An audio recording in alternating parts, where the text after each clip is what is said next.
A jornada dos nossos semideuses fica cada vez mais intensa e até bem diferente dos livros dignos de passagem, né? Tudo a partir do momento em que Percy e seus amigos encontram ninguém menos que o próprio deus da guerra. E não, eu não estou falando de Kratos. Meu nome é Dmitry e sejam bem-vindos a mais um vídeo no canal Nerdmundo.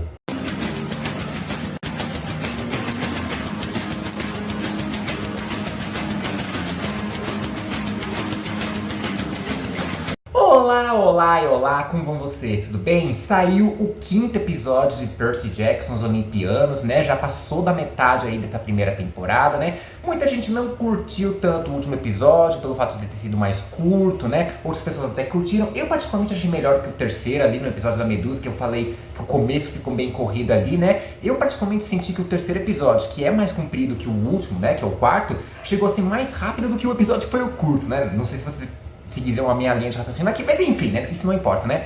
E agora a gente chegou no 5º episódio e é assim, é bem diferente do que a gente acompanhou nos livros, né? Quem leu os livros sabe quão grandes foram as diferenças ali em relação à missão que o próprio Ares, o deus grego da guerra, deu para o Percy e a Annabeth ali. E a gente vai discutir um pouquinho sobre essas diferenças e a comparação em relação ao livro na análise do episódio de hoje, né? Mas não é claro de você se inscrever no canal e ativar o sininho para receber a notificação de novos vídeos, seja de Percy Jackson ou do resto da cultura pop. Lembrando que a gente tá com a meta de 600 inscritos antes da chegada do final do ano, né? Antes da virada de 2025, né? A gente não bateu a meta de 400 no ano passado, vamos tentar bater a meta de 600 antes da chegada de 2025. E é claro, também deixa seu like, gostei, joinha, curtir, chame o que vocês bem quiserem. Já fiz tudo isso, então bora falar sobre esse novo episódio de Percy Jackson e os Olimpianos. Quando eu falo de coisas que foram diferentes no livro, né, é porque foram diferentes mesmo, né? Como faz, por exemplo, a gente ter visto algumas cenas nesse episódio, alguns acontecimentos que em tese deveriam ter acontecido nos capítulos anteriores, nos episódios anteriores.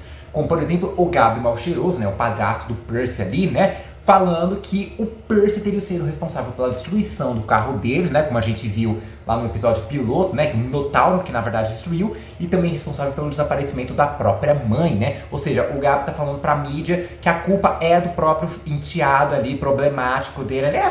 Fazendo fake news ali, né?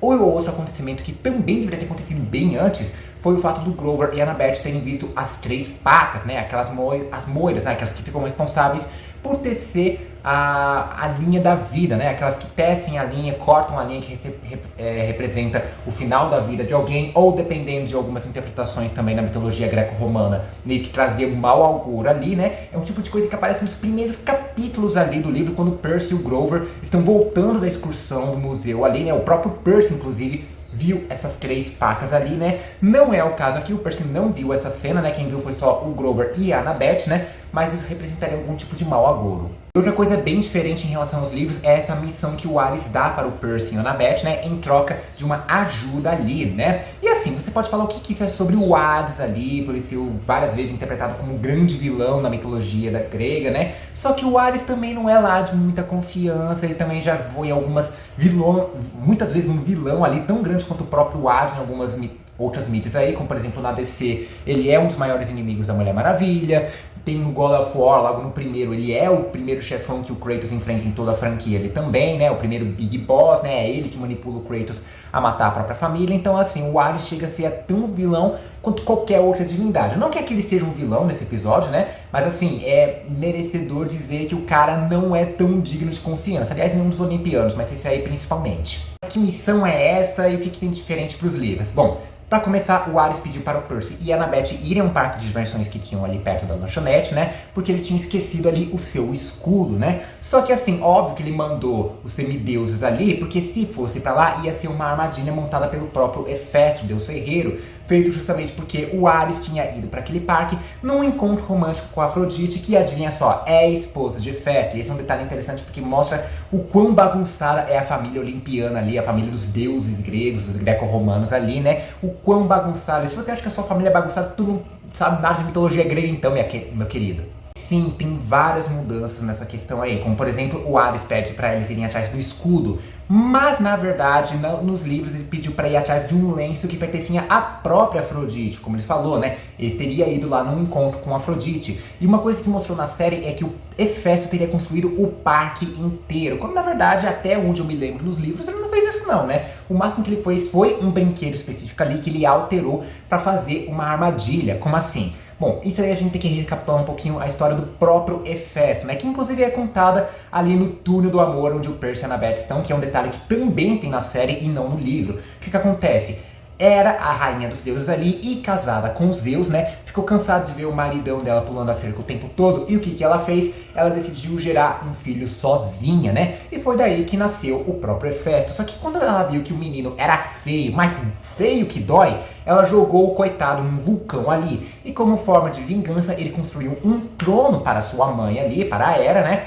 Só que quando ela sentou nesse trono, ela não conseguiu levantar mais. Ela ficou presa ali, tinha cola, tinha um super bonder ali naquela cadeira ali, né? E ele só prometeu que soltaria a Hera em troca de casamento com a própria Afrodite, né? Então a Afrodite meio que não teve opção ali, ela foi casada à força com um deus ferreiro e meio que a Hera acabou se soltando ali. Por isso que a Afrodite adora ficar saindo com outras divindades, principalmente com o próprio Ares, né? Tanto que até existe uma versão na mitologia grega, uma história que os dois ali, Afrodite e Ares, estavam, né, naquele momento íntimo ali na cama, quando o Hefesto soltou uma rede dourada ali que prendeu os dois ali naquele momento íntimo e depois ele convidou todos os outros olimpianos para entrar no quarto, ficar humilhando. É assim, o Hefesto sabe que a esposa coloca chifre nele e ele faz questão de armar essas tramóias, essas armadilhas para pegar os dois. Só que até a própria armadilha que o Hefesto constrói é bem diferente dos livros, porque na série aqui a gente teve o próprio trono que ele teria feito para a Hera, né, onde o Percy se sentou e ficou preso ali, se transformou numa estátua de ouro, meio que uma espécie de toque de Midas, e em troca, né, a Annabeth conseguiu pegar o escudo de Ares, né? Só que nos livros é bem diferente ali, né, e até bem... Acho que se eu fosse optar, eu escolheria uma coisa mais fiel à armadilha que foi feita no livro, que o que acontece, né? Meio que os dois foram atrás do lenço da Afrodite ali, né? Só que eles meio que entraram numa espécie de tanque de água que acaba se enchendo ali, não de água, né? Quer dizer, até enche de água porque o Percy usa esses poderes para poder se libertar ali, para ele e a Annabeth conseguirem fugir, né? Só que acontece que acaba sendo um monte de aranhas robóticas ali pra perseguir os dois, pra prender os dois ali, né? E a Annabeth no livro acaba surtando geral, porque ela tem aracnofobia, ela tem um grande medo de aranhas, e não é um medo de aranhas comum como a gente vê o Rony Weasley lá no Harry Potter, não, né? Esse medo se deve a uma coisa meio que genética ali, né? Porque a mãe dela, Athena, transformou uma mortal chamada Aracne em uma aranha como punição, né? A gente vê que a Athena adora transformar as pessoas ali também como punição, né? Mas enfim, ela transforma a Aracne nessa criatura horrenda e a própria Aracne meio que jurou vingança contra a Athena e seus filhos ali, né? Então praticamente todos os filhos de Athena têm medo de aranha, meio que uma questão genética ali. É tipo, por exemplo, você pegar um pepino e colocar ali do lado de um gato, ele se assusta porque em tese seria uma coisa genética, porque ele associa como uma cobra, esse tipo de coisa. É praticamente isso também. E até esse atual momento eu tenho elogiado bastante todas as mudanças que a série tem feito ali, porque foram mudanças bem feitas em prol da construção dos personagens ali, do Percy, da Annabeth, do Grover, a construção da química entre eles ali, do relacionamento entre os dois, que inclusive nesse episódio acho que foi muito mais construído também, principalmente a relação do Percy com a Annabeth. A gente está vendo que eles finalmente estão assumindo a amizade entre eles ali, a gente tá vendo que eles têm um carinho especial um pro outro, e obviamente não precisa ter lido os livros para saber que futuramente vai sair alguma coisa além da amizade entre esses dois, né? Isso é nítido, não é spoiler nenhum também, né? Só que assim, por mais que eu tenha até curtido algumas das mudanças que teve, né, nesse episódio, né, como por exemplo trocar o lenço de Afrodite pelo escudo de Ares, trocar o estilo de armadilha ali, né, meio que a gente se perde, porque como eu falei, a gente perde um detalhe bem interessante em relação à própria Annabeth ali, né. A gente tá vendo muito do Percy ali, né, óbvio, ele é o protagonista, né, mas acho que dá pra aprofundar um pouco mais os outros personagens ali também, como a própria Annabeth. Eu já gostei muito da menina que tá fazendo o papel dela, ela é a Annabeth ali, né, a gente já conheceu bem o estilo da personagem ali, a gente já conheceu um pouquinho do passado dela em relação com o Luke e a Tara, em relação com a família dela, mas acho que podia aprofundar um pouquinho mais a personagem também, e acho que esse detalhe do medo de aranha é uma coisa bem interessante e que ajudaria muito com o arco da personagem, porque tipo assim, no episódio anterior a gente já vê a própria Annabeth meio que quebrando essas expectativas com sua mãe, quebrando essa fé cega que ela tem nela ali, né, depois que a Athena meio que permitiu a Ecdna e a Quimera entrando no seu templo ali, né, e acho que esse medo de aranha poderia mexer um pouquinho mais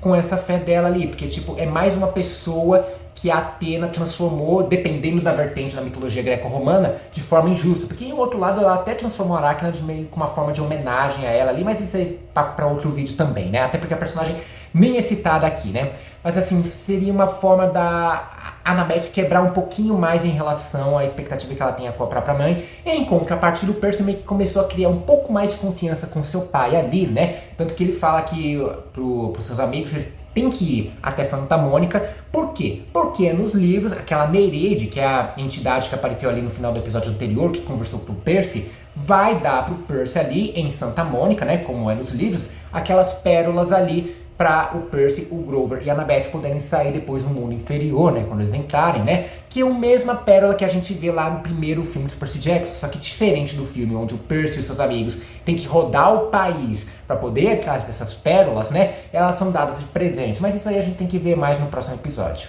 Outros dois detalhes também que são bem relevantes para falar primeiro, a participação do Hefesto, né? Porque ele não aparece no primeiro livro, né? Ele só aparece lá no quarto livro, mais pra frente, ali na Batalha do Labirinto, né? E aparece aqui, né? E assim, comparando com a participação que o Hermes teve, né? No final do episódio 3, onde a gente viu ele levando a cabeça na Medusa para o pessoal do Olimpo, né? Eu acho que a participação do Hefesto foi um pouco mais relevante, um pouco mais bem construída e adaptada do que a participação do Hermes. Embora que no final do episódio a gente tem meio que eles mostram as cenas do que vai acontecer no próximo capítulo ali, né? E aí a gente vê que o Hermes vai voltar a aparecer, né? Isso foi citado também no final do episódio aqui também, né? E eu espero que isso possa ser mais bem aproveitado, porque se fosse apenas a participação que o Hermes teve ali, né? Porque o Hermes também não apareceu no primeiro livro. Se fosse apenas a mostrar o Hermes levando a cabeça da Medusa pro resto dos olimpianos ali, né? Seria bem desperdiçado, na minha opinião também, né? Assim, na minha humilde opinião, essa participação, né? Mas vamos ver o que vai acontecer no próximo episódio, né? Em relação à participação do Hermes. Mas em relação à participação do Hefesto, até que foi bem adaptado. Não foi algo, tipo, completamente desperdiçado. Acho que, tipo, dá pra tirar um bom caldo daí. E a gente também vê uma outra cena que não é citada nos livros, porque acontece que o Grover fica com o Ares como se fosse uma espécie de garantia para que os outros dois não fossem fugir ali durante a missão, né? Algo que até é similar ao livro, né? Só que a gente vê aqui a conversa entre o Grover e o Ares ali. E só pra constar, eu até que curti essa versão do Ares. É assim, nos livros ele é um cara mais carrancudo, mais casca grossa, mas eu acho e aqui eles deram um ar mais debochado pra ele, mas acho que até que faz sentido como personagem também, né? Tipo, ele não adora só guerra, conflito, armada ali, ele também adora uma boa guerra de Twitter ali também, né? Que não é mais Twitter, né? Eu quero muito enaltecer o fato do Ares ter chamado de Twitter ali e não de X, que eles mudaram o nome do aplicativo, o nome da rede social da forma mais porca e preguiçosa possível, né? Se bem que eu acho que a série foi gravada antes da mudança do nome, mas isso não importa, né?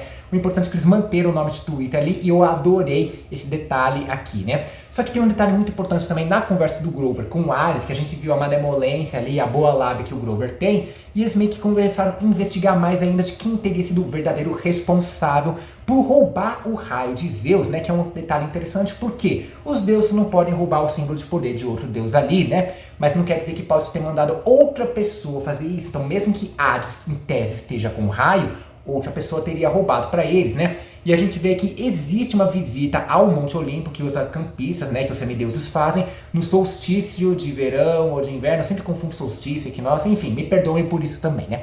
Então eles fazem essa visita ao Olimpo e, em tese, um dos semideuses ali teria sido responsável por roubar o raio de Zeus. E o Grover até fala no final do episódio que ele talvez saiba quem teria feito isso, né? Não necessariamente, talvez ele saiba a identidade da pessoa, mas talvez ele saiba que possa ter sido alguém do acampamento ali, né? Alguém que tenha um grande ranço dos deuses praticamente e quer ver essa guerra rolar entre eles, né?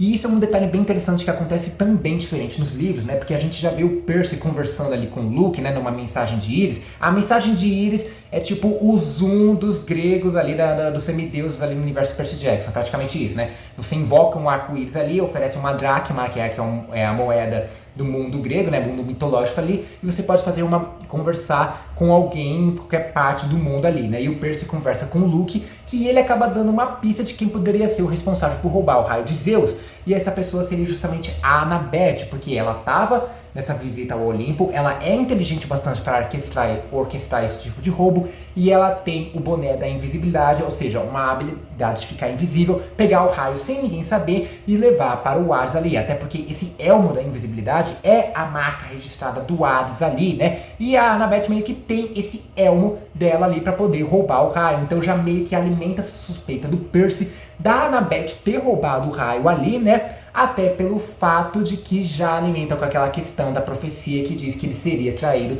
por alguém que ele disse. Ó amigo, finalmente a gente está vendo o Percy e a Annabeth assumindo a amizade entre eles ali, né? Então meio que um detalhe que ficou de fora desse episódio, mas de acordo com o que a gente pode ver nas cenas dos episódios seguintes, né? Provavelmente a gente vai ver essa conversa de Iris ainda. Mas enfim, né? A gente teve essas mudanças nesse episódio ali, né? Talvez o episódio que mais mudou em relação aos acontecimentos dos livros, né? E por um lado, até que são boas mudanças, acho que isso constrói bastante, principalmente o relacionamento entre o Percy e a Annabeth, que a gente tá finalmente vendo eles assumindo a amizade ali, oficialmente, falando em voz alta que eles são amigos ali, né? Mas por outro, acho que tiveram algumas coisas que eles deixaram de fora e não precisavam, como por exemplo o fato da Annabeth ter medo de aranha ali, né? Tipo, não precisa falar, a Annabeth tem medo de aranha, que nem o Rony Weasley da vida. Não, mas esse acontecimento mesmo, né? Então acho que assim, são acontecimentos que eles mudaram que, por um lado, até que ajuda, por um outro, meio que dá essa falta de gostinho, né? Essa falta de fidelidade com os livros. Mas óbvio, eu tô falando a minha humilde opinião, né? E você acha que essas mudanças foram necessárias? Você curtiu essas mudanças? Você que leu o livro, obviamente, né? E você que não leu o livro, tá conhecendo o Percy Jackson agora pela série, né? Você realmente gosta? Você curtiu esse episódio? Tá gostando da série até agora?